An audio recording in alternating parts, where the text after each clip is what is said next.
The member from London West. Thank you, Speaker. My question is to the Premier. Speaker, after the last Conservative government laid off 6,000 nurses and closed 28 hospitals, Liberal underfunding of healthcare has only made things worse. Just since the Premier was sworn in, London Health Sciences Centre has been forced to cut $141 million from its overall budget, the equivalent of 488 full-time jobs. In December, the hospital announced its latest cut, the closure of the Cardiac Fitness Institute, or CFI, putting the health of up to 2,000 cardiac patients at risk. The hospital stated that it does not receive any public funding to support post-cardiac event therapy and counselling services. Speaker, will the Premier accept responsibility for her government's failure to properly fund hospitals as the reason for the closure of the CFI? Minister of Health and Long-Term Care. Minister of Health, Long-Term Care.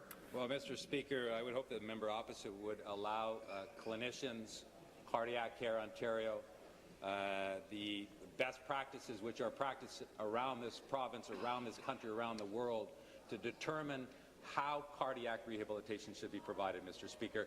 There, virtually across this province, the provision of care for post-cardiac episode rehabilitation is 6 months, Mr. Speaker. That's what's being provided at St. Joseph's. In fact, at the Mayo Clinic, they recommend 3 months.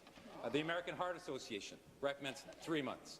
The exact organization that published the report that was referenced yesterday recommends 3 months of post-cardiac care. We provide across this province, with the exception of London Health Sciences, we provide 6 months of post-cardiac care. We will carefully, with the hospital, transition those patients so that they are getting the best evidence, practice, world standards in post-cardiac care, as is being applied already in London, Mr. Speaker.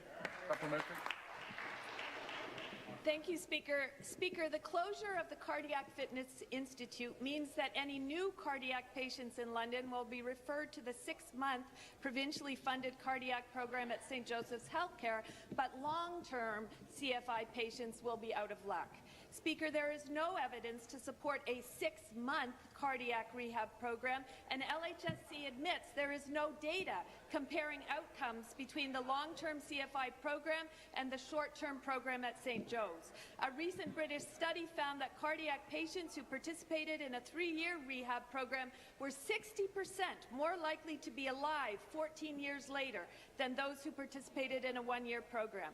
If the Premier believes in evidence-based policy, will she intervene to fund the CFI until a comprehensive analysis of CFI outcomes has been conducted? Thank you. Minister.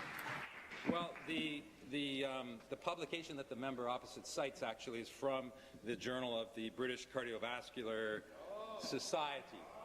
And in Britain, Mr. Speaker, the best practice, the evidence-based approach to providing cardiac care, in fact, the organization which is attached to and part of this same Cardiovascular Association in Britain, recommends 3 months. And in fact, that is a recent set of standards that they've promulgated. So, Mr. Speaker, I am...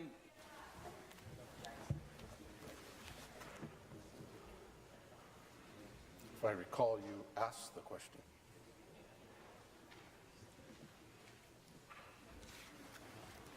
Every single other cardiac rehabilitation program in this province offers 6 months of care.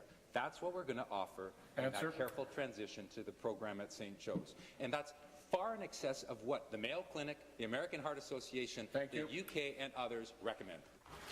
Thank you.